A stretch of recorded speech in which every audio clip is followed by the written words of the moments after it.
Hello and welcome back. We are continuing our discussion of section 1.3, lines and linear functions. Today we're going to focus on the second learning objective here, solve applied problems involving linear functions. So let's skip out. First things first is a kind of convenient way to express the equation of a line, especially initially, just given an initial set of information. This is a pretty convenient format, especially when that information is a slope and a point. Our prior example, you might recall, involved us given 2 points on the line, and that's a common scenario as well. But if we're given a slope and a point, then it turns out that we've got a pretty handy approach. So this is an equation of a line as well. So x sub 0, or physicists might call this x naught. I will probably slip and call it x naught at some point. So x sub 0, y sub 0, x naught, and y naught. These are just coordinates of a point on the line. So what makes these ones different, x and y, are actual variables. So they're left alone as variables to be part of the recipe for our line. And then to fill in the rest of the details, if we're given the slope, we can just dump that in. If we're given x coordinate and y coordinate of a point, we can plug those in as well. This seems a little bit magical, but actually it's kind of familiar. If we did a little bit of algebraic mad science here, if we divided both sides by x minus x naught, then what we get is a big old fraction, y is on top, x is on bottom, equal to m, which is exactly the equation of the slope, even between any 2 points. But what makes a line special, if you recall, is that it has constant slope. So this m will always be the same for points on this line. So we may still end up writing our equations for lines at the very end in our y equals mx plus b format. Some people call that slope-intercept form. But this is a great place to start when what we have is slope and a point to begin with.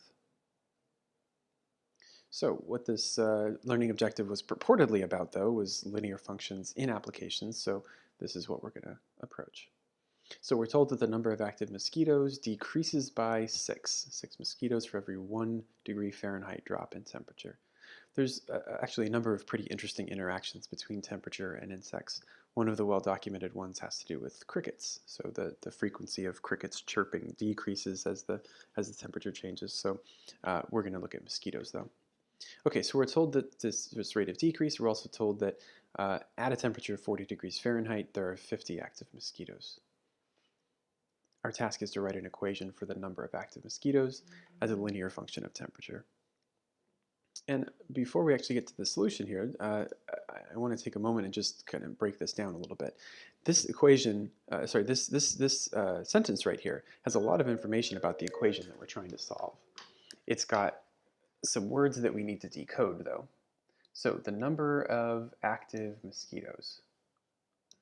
Well, okay, so the number of active mosquitoes is a numerical quantity that we're trying to study. And in particular, it's telling us that we're going to write this as a function of something else.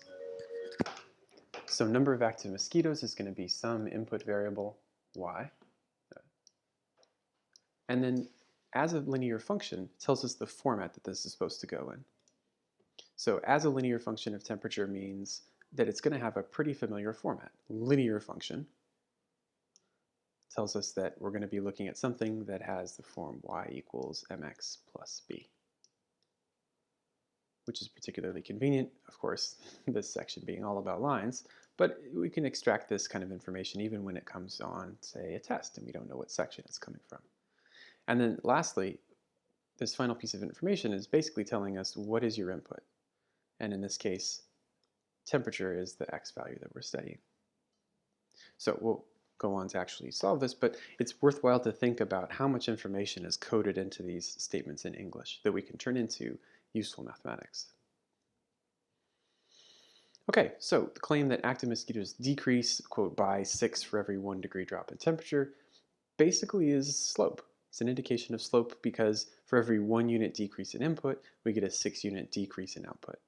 So here, 1 unit decrease in input, remember that's our temperature, and then a 6 unit decrease in output, that was number of mosquitoes.